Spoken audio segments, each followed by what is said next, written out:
dive beneath the sluggish water and remove himself from her view. The Tissenby swirling depths disguised whatever nakedness lay below his waist too well. She could just make out the waistband of his breeches resting low upon his hips. "You're off to battle the Corsican tyrant soon. Not too many next times left." John again. She didn't bother sparing him a glance.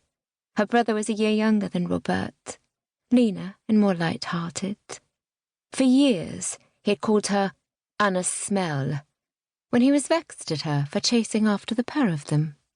In fairness, she'd chased them frequently. To the river, to the village, to the wood where they'd climbed a giant beech and declared it their fortress. "Go home, Anna Smell," John would shout from a high limb. "Why must you follow us everywhere?" One such day, after she'd slipped and scraped her knees while clinging to rough bark, Robert had shoved his best friend's shoulder and told John if he ever called her Anna Smell again, he would darken his daylights. Then he dusted her off, taking her hand in his warm, dry grasp, and walked her home. Robert had never liked for her to be hurt. It was why she loved him as a lady loved her favoured knight. Once she might have said she loved him as a brother. Not today, by heavens. Today he was naked, wet, fascinating.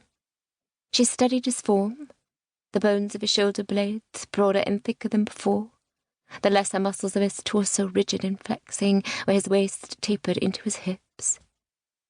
Tufts of hair were dark beneath his arms. The hardened jaw was squarer than it had been at 14.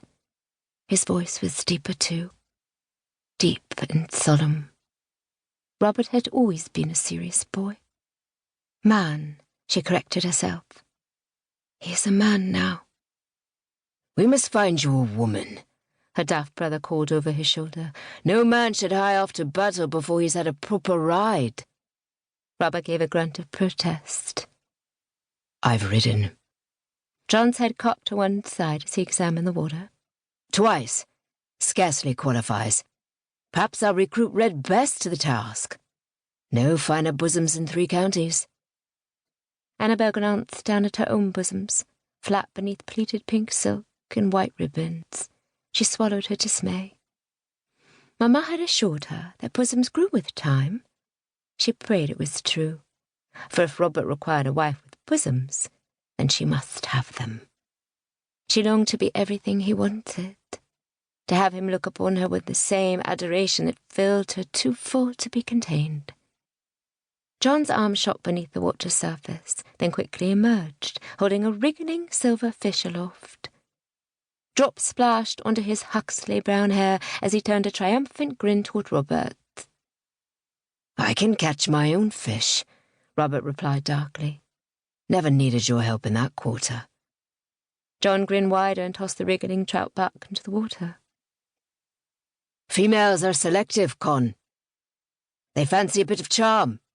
Not a man so dour he could snuff a candle with a single glance."